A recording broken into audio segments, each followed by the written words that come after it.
స్వాతంత్ర్య దినోత్సవం సందర్భంగా ప్రధానమంత్రి నరేంద్ర మోదీ దేశానికి శ్రీకృష్ణుడి స్ఫూర్తితో రూపొందిన సుదర్శన చక్ర భద్రతా కవచాన్ని ప్రకటించారు. 2035 నాటికి ఈ అత్యాధునిక రక్షణ వ్యవస్థ పూర్తి స్థాయిలో పనిచేయడం ప్రారంభిస్తుందని, భారత గగనతలాన్ని శత్రుముప్పు నుంచి సంపూర్ణంగా రక్షిస్తుందని ఆయన హామీ ఇచ్చారు.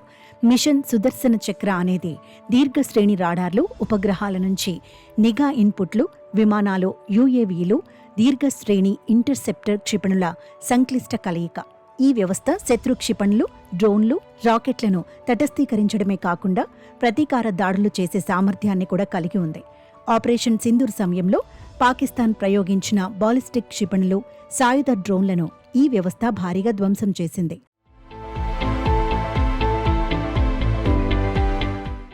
ఇజ్రాయెల్ ఇటీవలి ఇరాన్ నుంచి 500 బాలిస్టిక్ క్షిపణులలో 498ని తమ రక్షణ వ్యవస్థ ద్వారా న్యూట్రలైజ్ చేసిన సంఘటనను ఉదాహరణగా చెబుతూ భారత్ కూడా ఇలాంటి బలమైన రక్షణ కవచాన్ని నిర్మించాలని నిర్ణయించింది. దేశంలోని ప్రధాన ప్రాంతాలన్నింటిలో ఈ భద్రతా కవచాలను ఏర్పాటు చేయనున్నారు.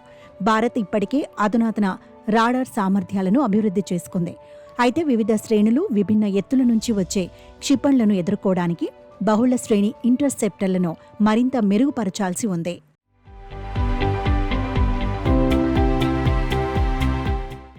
సుదర్శన చక్రం కేవలం రక్షణకు మాత్రమే పరిమితం కాకుండా శత్రు లక్ష్యాలపై స్వల్ప, మధ్యస్థ, దీర్ఘశ్రేణి బాలిస్టిక్, క్రూయిజ్ క్షిపణులతో దాడి చేసే సామర్థ్యాన్ని కూడా కలిగి ఉంటుంది.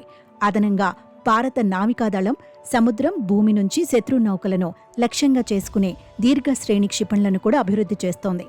మిషన్ సుదర్శన్ చక్ర భారతదేశ రక్షణ వ్యవస్థలో ఒక విప్లవాత్మక అడుగు.